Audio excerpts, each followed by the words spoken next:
What we thought what was cool got really bad really fast. The drinks were room temperature. There was absolutely no food. People had been there the entire day, drunk, kind of crazy at this point, and starving.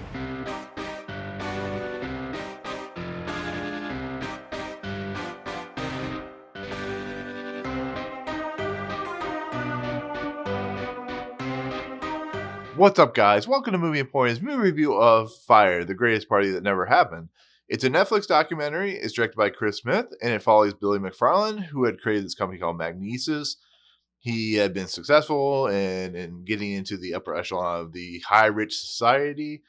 And then he created a company called Fyre Media, where he got a whole bunch of people, he got a whole bunch of investors, and he was, able to create a media company that, what they do. He gets involved with Ja Rule, and they start what is going to be notoriously known as the Fyre Festival. And this documentary basically shows from the beginnings of Billy McFarland and Ja Rule's attempt to make a festival to the eventual Billy McFarland getting arrested and going to jail.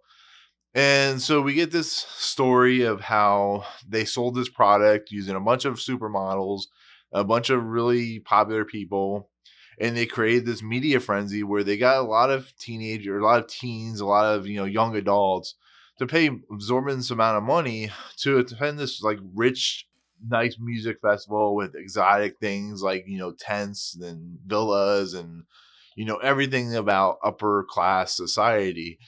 And what ended up happening is not only did they not produce that, but they created this mass like failure of a thing where they had tents and they had like, blow up beds, and they didn't have the villas and they didn't have the island that they were promoting. And it just shows the rise and downfall of a huckster, a scam artist, a person that ruined a lot of people's lives. And it was mind boggling to watch because I knew about this festival. I knew about the downturn and fall of the festival, but I didn't know it was to this extent. These people that they interview in this documentary their lives are ruined because of this. They got hits put out on them. People had to, go into hiding. They had to run away. They had to get away. People lost a lot of money. They're still not paid to this day. And all because one guy was able to sell them because he's an oil slick salesman. He was able to sell them on this fake fantasy.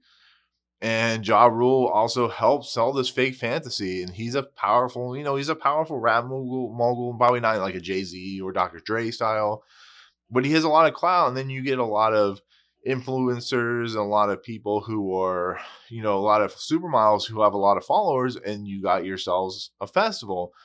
And this documentary is fascinating. It's scary. It's dark. It's like really messed up. It shows the length that people will go to try and put on a persona that they don't have. And this guy, Billy McFarland, he lied to everyone. He told people things that weren't true.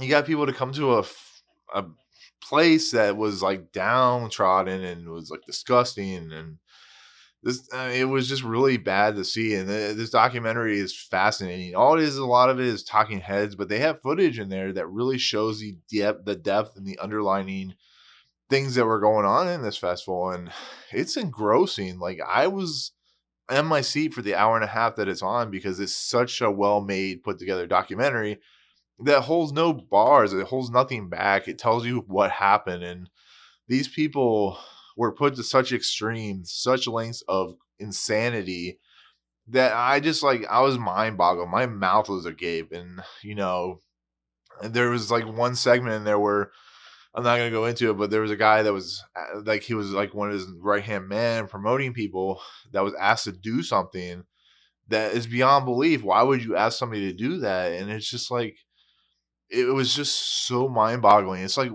I don't get it why people fall for these things, but when you have someone that's so well mannered, that knows how to exude like charisma and passion, but underlining he's not a good person. He's like a Bernie Madoff. He knows how to scam people, and he was doing it. Billy McFarland was able to do it even after he was arrested for the first time. He was starting to scam people again. And it's just an interesting documentary just to watch the fallout of everything that happened at the Fyre Festival, and just to see like Ja Rule's, like they're all trying to spin it like it's going to be something that they made a mistake on. They didn't. They had ways to turn it around. They had things that they could have done to make things better. And they didn't. He didn't. He just let it roll, and it rolled into a shitstorm. It was insane. And this documentary is fantastic. It's a documentary, like I said, it holds no bars, and it's one I definitely recommend. You should check it out on Netflix. It came out on Friday or whatever. It came out, whenever you watch this, it came out that weekend. And it's one of the best documentaries of the year. I hope it gets some love, and it'll probably get a lot of views because the Fyre Festival was a big deal when it was, finally being turned and how everything fell apart in 2017. So definitely check it out. Definitely you'll find it fascinating like I did. And these things don't usually fascinate me, but when a good documentary comes out, you have to talk about it. So there you go. That's my take on the Fyre documentary from Netflix. As always, if you like what you see, remember to rate, subscribe, check out the YouTube channel, Facebook, and Twitter. Comment below, all that good stuff. Email enlapola113@gmail.com if you have any questions. How much do you know about Fyre Festival? Did you read about it? It made national news, so I'm sure you did. But anyways, comment below, tell me what you think, and we'll see you on the next video.